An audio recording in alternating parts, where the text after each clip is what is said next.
Welcome to Customer Success Matters, the podcast where we delve into the importance of ensuring customer success is at the heart of your business and the effect it can have on your growth. I'm your host, Jo Rogers, and every couple of weeks I'll be providing short, concise, thought-provoking insights to help you transform your retention and growth of clients.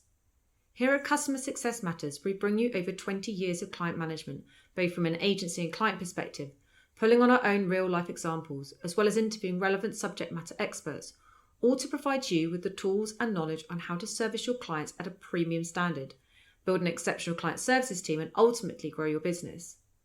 Don't forget to subscribe so you don't miss out on any episodes, and follow us on LinkedIn for more updates and behind-the-scene content. Now let's jump into today's topic.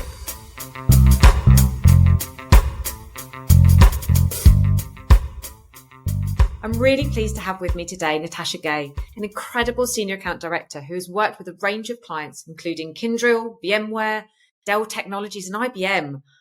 I invited Tash on the podcast today because, as with many of my guests, I've had the privilege of working alongside her at a previous agency, and I truly value her insights. Today, we're going to delve into how to build sustainable, long-lasting relationships with clients. So welcome, Tash. Thank you so much for joining me today on Customer Success Matters. It's lovely to chat to you as always. Do you want to give the listeners a little background of your experience in client relationship management? Hi, Jo. Thank you for having me and lovely to speak with you as always. I've been working in client services for around 15, 16, 17 years. I've got a lot of agency experience working with various clients on a day-to-day basis, anything from project management, brief taking, creative direction, workshops, all sorts of things. And I think I would say client relationships is probably my superpower. So I'm really pleased it's a topic that you're talking about. With all of that experience, you must be very well versed in understanding how to build those long-lasting relationships, especially looking at those big clients you've got. So could you give the listeners some key principles that you work to sort of ensure that longevity with your clients?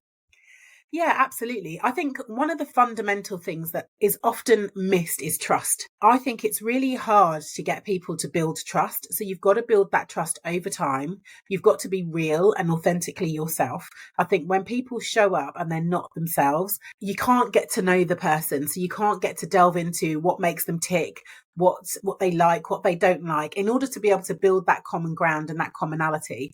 So trust is something that sits as the foundation of a really good, of any relationship, friendship, one-to-one relationship, and client relationship. The other thing is transparency, which I think goes hand in hand with the trust issue. Being transparent with your client on what is possible, what's not possible, what's difficult, what's not difficult, doesn't show weakness. It just shows that actually, at the end of the day, you are a human trying to deliver something. You're in a partnership with them. It's a two-way street, and actually over-promising and under-delivering is never going to work. So making sure that your client understands the parameters of what you're working with, and then building that sort of crystal clear glass that they can see through, so that you can really make sure that you get across to them exactly what it is and what it is that you can and cannot deliver, because that does build, clients will reward you for that. If there's something you can't do and you say that you can do it, I think that's trust, and the transparency breaks down. And finally, I think owning up to when you don't know something. So often clients will come with a really complex brief. They've got lots of nuances within their own company that you will not necessarily understand. And I think it's okay to put your head above the parapet and say,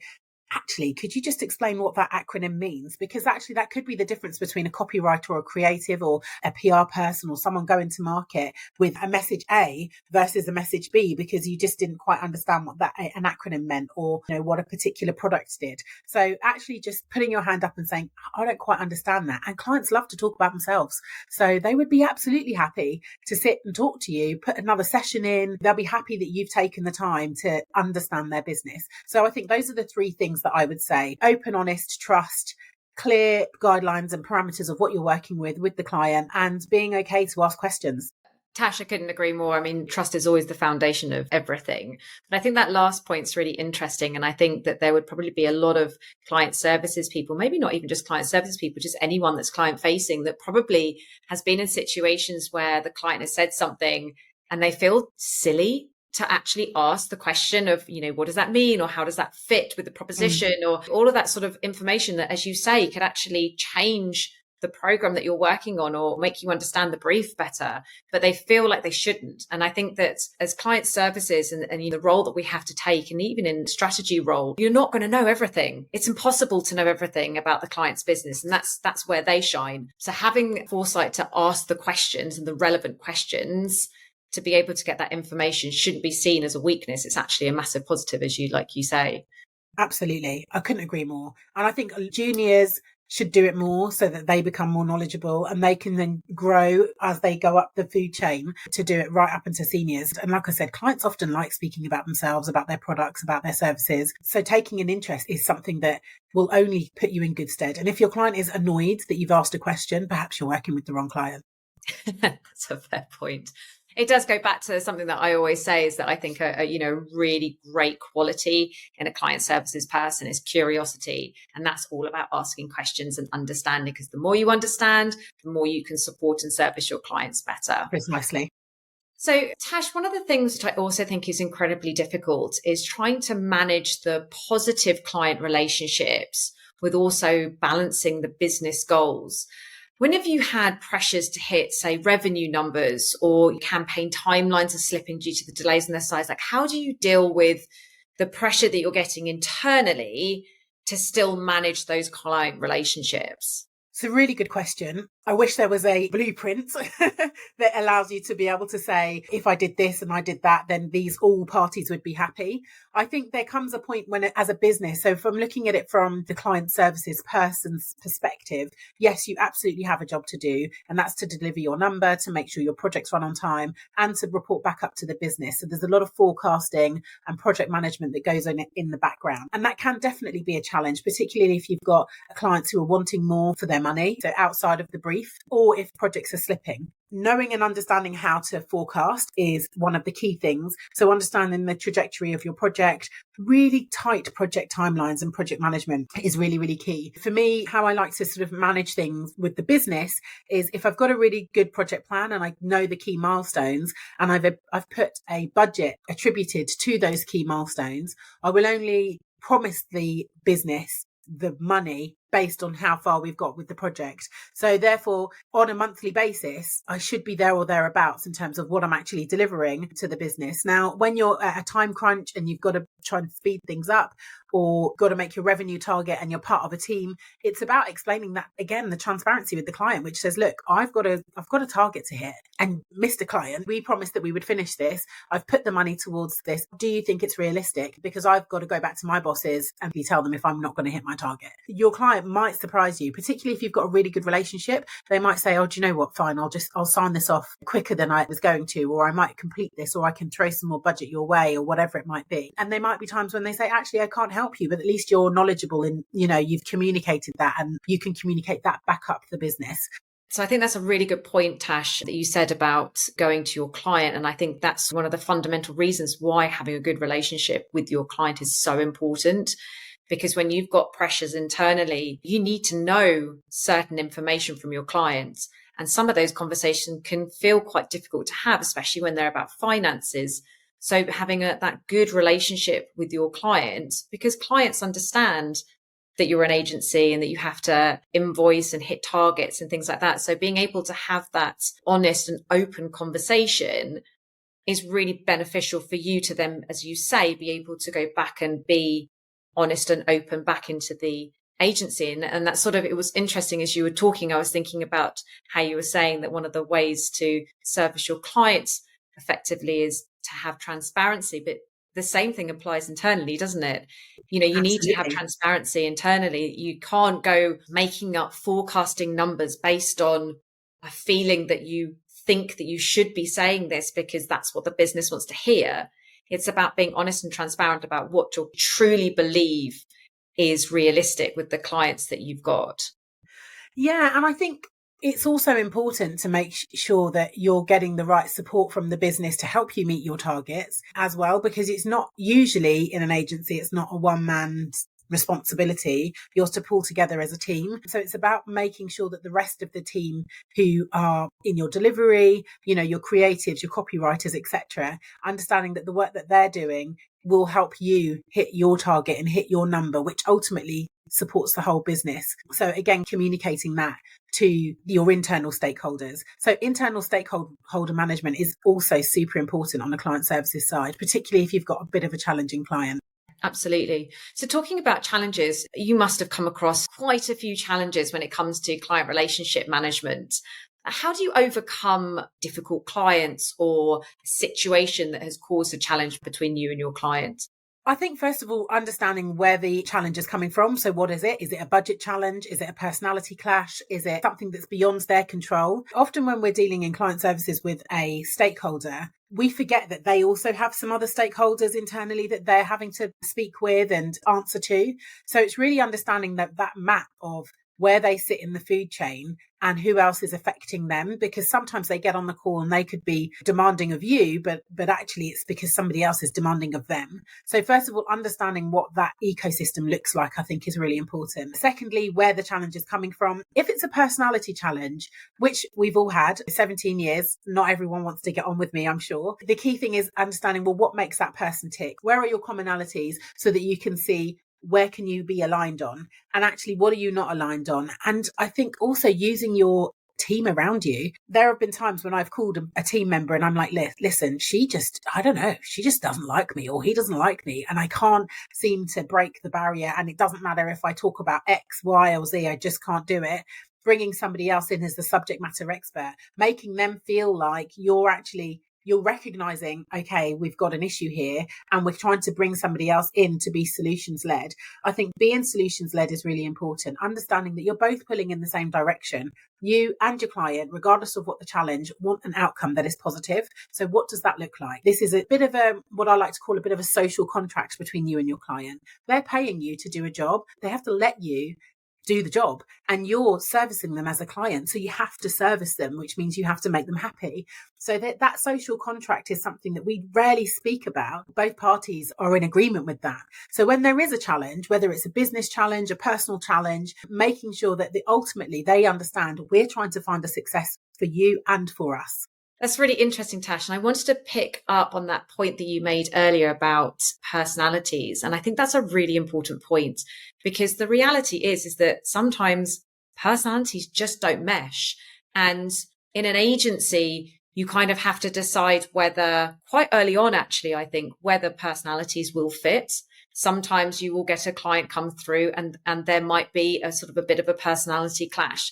But in client services, and if you have a client like that, as you sort of said, sometimes you may not be able to build a emotional relationship with them. Maybe just don't get to that level with them. But if you can be seen as that trusted advisor and that business advisor that can take your client through to the right direction, you build a different level of relationship with them, don't you? So the utopia with the client is to build a personal and business relationship with them. But sometimes that's just not possible. Absolutely. It might just be a personality clash. It might just be that the client doesn't want that. And that's okay. But you still need to build that level of business trust anywhere where they feel like they can see the value and they know and believe in the direction that you're taking their project or your program. Absolutely. Building value can be done in so many different ways. And you're right. Sometimes you can't make that an emotional connection, but making sure that they understand the value that you bring. And that's where I was saying about they're paying you. So they believe in you of some description. They had to in order to sign the contract or send you a PO or whatever it is, or authorize the work. So reminding them that you're the expert, or you can bring the subject matter expert, you're the trusted advisor, and that you can bring value to them in some way, shape or form, even if you don't have that emotional contract with them, I think is really important. It's a good point that you make. And we talked a lot about trust, and I talk a lot about trust. It's the foundations of everything. Do you have any do's and don'ts about when it comes to earning that trust? Because obviously trust can actually be lost quite easily. I think structure at the beginning of any project or any relationship is really key. So understanding from your client actually how they work. It sounds weird when you're talking about trust, but actually, if you're working in a way that they work and you can adapt to how they operate, actually it can be quite easy to build that trust because you're already playing in a safe space for them. I don't have any specific do's or don'ts, apart from just asking questions. Always ask questions. And if you think you're being maybe too nosy or too intrusive. Most people can read the room. So you can kind of understand if there's a line of questioning that gets a bit of tumbleweed, perhaps you need to, retract and find another avenue. But asking questions, how was your day? How's things? It could be anything. I mean, as British people, we love talking about the weather, the transport, whatever you've got as icebreakers, I think is really important. So you have these icebreaker moments, which people's personalities really do come out. You start to see things that you wouldn't normally see. And I think those are things that you can recall on next time you speak and then next time you speak, which help build that trust, because they're like, oh my God, she remembers this, or he remembers that, or oh my God, I can't remember. I can't believe you told me this story and you remember it 2 years down the line.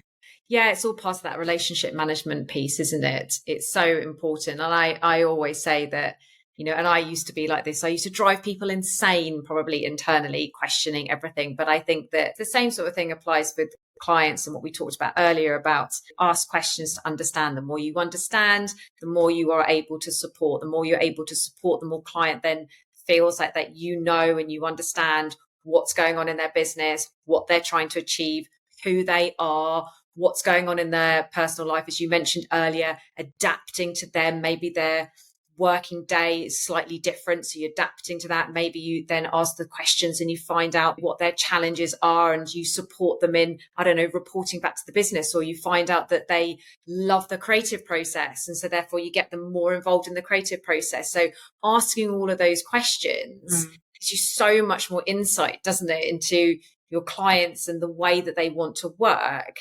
And when you start to do that, you start to build this sort of unbreakable bond with them, because you become such a delight and a joy to work with. Absolutely. Because they know that you know how to work with them best. And every meeting becomes an enjoyable process rather than, it's a task ticking process where I've just got to go and answer a load of questions. Actually, it's a nice conversation. And then it leads into work that and trust is done in the way that they're expecting it to be. Absolutely. And I think just to add to that very quickly, the seniority level of who you're dealing with, those questions and that technique can change. So you can evolve if you're talking to a junior versus a C level. And I think recognizing those little nuances can also be really key, because what a junior level person may have to report back to the business is very different to what a C level might have to report back down to the business, if that makes sense. Oh, massively so. I think you're completely right there. You've got to adapt it to the type of person that you're speaking to, and not just from a marketing perspective. There's so many stakeholders that are involved in programs as well. So asking those questions and building trust outside of your day-to-day contact is also incredibly important, especially with like sales or maybe even like an ops manager or even procurement. Building relationships with as many people as possible that you're going to have those touch points is only going to help not just yourself, but also the business that you're working for.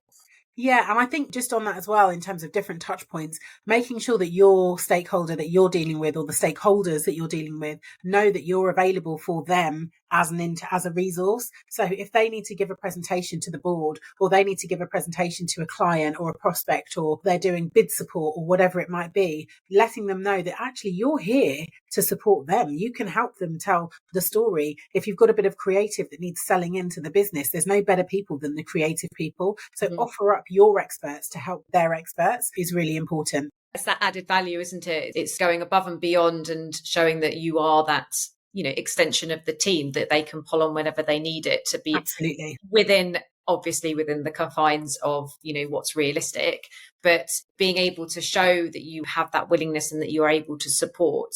Again, what you want to be getting yourself to is becoming that indispensable agency to them. And ultimately, as we all know, clients move.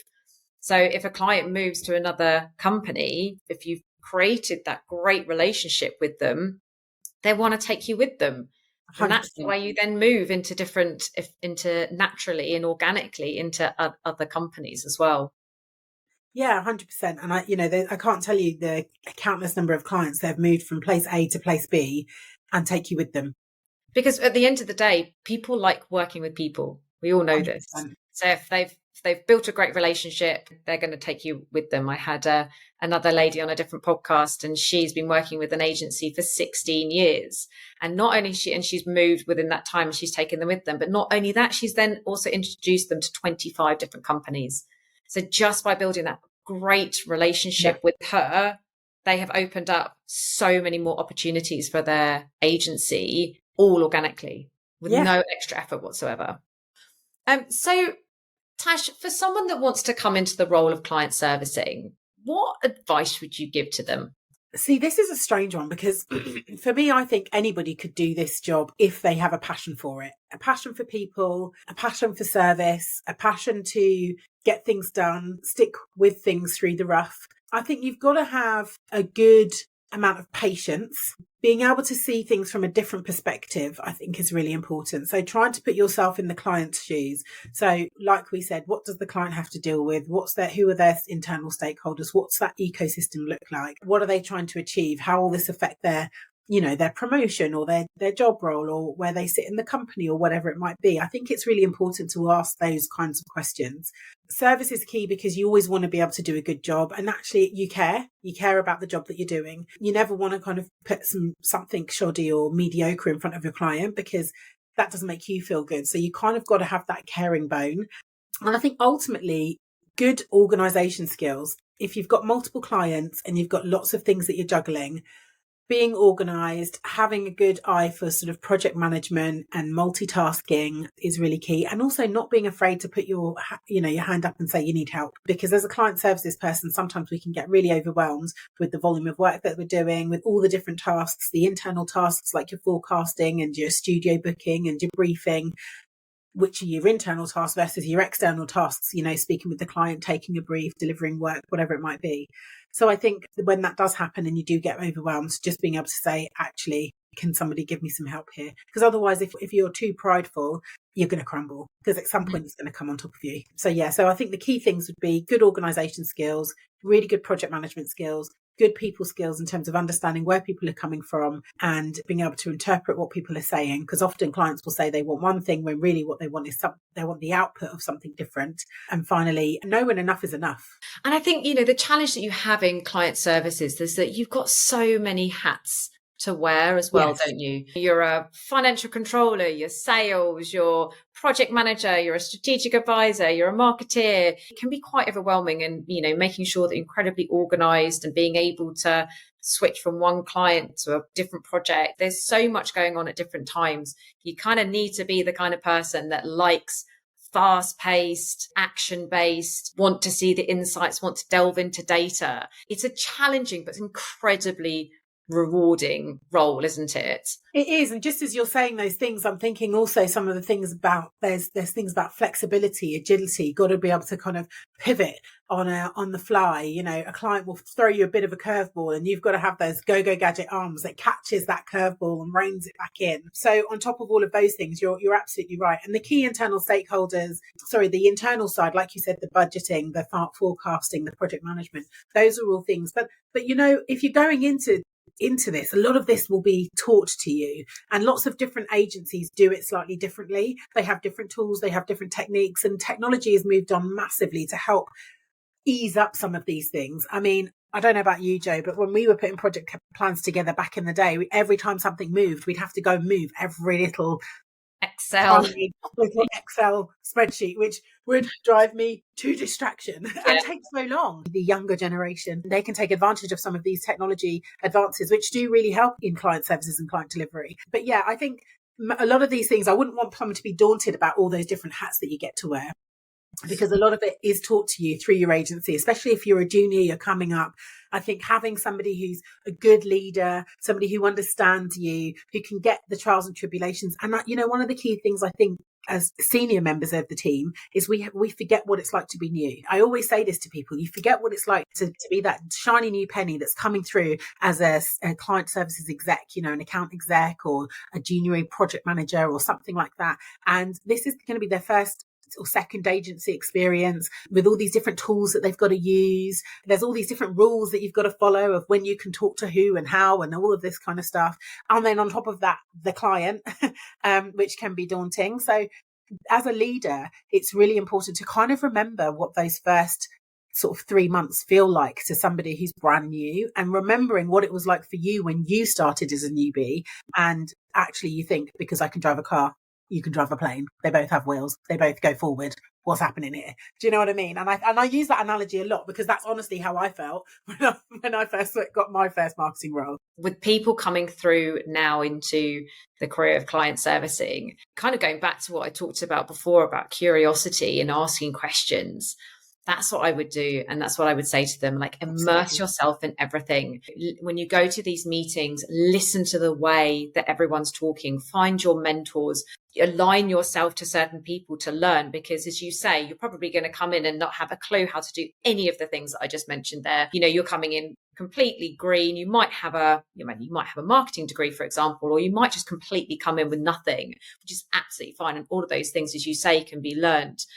But if you're going to do it and flourish, you want to be keeping your ears open all the time. Listen to your senior people. How do they talk? What are the questions that they ask?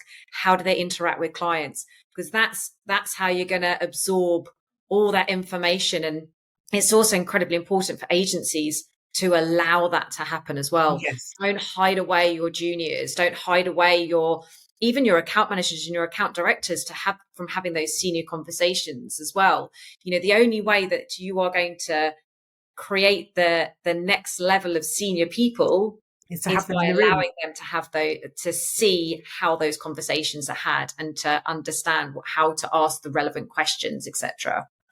I absolutely think you're right in terms of having the juniors in the room and having the seniors in the room and having, you know, whoever it is coming up through the ranks. I'm a massive believer of that. I love to take my team along. I think it's great exposure. You learn so much on the job. And I think juniors coming through, taking notes, I think is a thing of the past, right? I used to go in and have like notepad after notepad after notepad of things. But I think the old school of writing things down, absorbing it, whether you type it into your phone these days or your iPad or your tablet or whatever it might be, I think making sure that you do absorb that information is really, really key, because that will stand you in good stead. And like you said, asking questions, absolutely key. And just being ever present, you know, being in the room. And I think there's also an element of doing your own kind of research. So I used to be tasked to, as a junior, go and find out about this client. Like, who are they? What do they do? What do they offer? What's their infrastructure like? How many, you know, what's their turnover? When's their financial year? All of those sorts of things that you take for granted because the internet is so readily available now. I'm an old lady, so these things didn't happen. You know, there was barely internet. Available for these things, but now, you know, so you'd really have to kind of go digging. Now you can just ask Alexa and she'll tell you the answer. But do those things, because I think it's really important to have that kind of knowledge and that autonomous learning, you know, that where somebody hasn't said, right, can you find me out this? You know, you want to be able to come to the table with something, because when you know who your clients are and what they're doing, etc., you want to be able to come to the table with something, which I think is really an important skill as a client services person. Yeah. And not just taking everything as someone tells you, question it. Yes. So if someone's coming to you and, I don't know, you're in your agency and they come with a new proposition and they're asking you to now sell this into your client or implement it into your program, don't just do it. Understand why. Is it relevant for my client? Is it the right thing to do? Is it going to benefit the program that I'm working on? Don't just accept everything that is told to you as golden. Question it so you understand it. Once you understand it, you inadvertently become the best salesperson, because if you understand your client, you understand their needs, their challenges, you understand the product and the service, what you're trying to do, it becomes natural and easy then to be able to upsell things and talk about your programs and talk about additional things that need to be added or changed or adapted or anything. That only comes with understanding, and understanding only comes with, as you said, research and asking questions. And I think I used to have a saying called understand the why. And it used to be really around the briefing. The client would come with a brief, and over the years through training and other things, understanding why the client is doing something is really important. So why are they doing the brief? Why now? Why this audience? Why this budget? Why this? Why that? Why the other? Because often, like I said, clients will come to you with a brief that they want X, but really what they want is the outcome of something specific. And they think if they tell you that they want X, that would give them that outcome. But understanding why, what does that outcome do? Is it more sales? Is it this? Is it that? Is it the other?